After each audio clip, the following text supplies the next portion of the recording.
ফিলিপাইনের সর্বোচ্চ রাষ্ট্রীয় খেতাব নাইটহুড ও সর্বোচ্চ পুরস্কার পিচ অ্যাওয়ার্ড জিতেছেন ব্রিটেন প্রবাসী বাংলাদেশি শেখ আলিউর রহমান। চলতি বছর এই জোড়া সম্মাননা জিতে এক অনন্য রেকর্ড সৃষ্টি করলেন তিনি।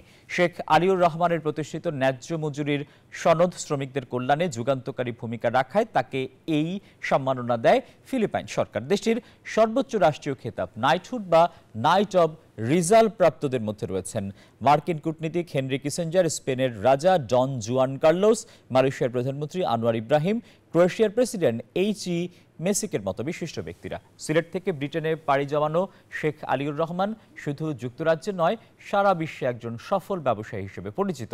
তিনি লন্ডন টি এক্সচেঞ্জের সিইও।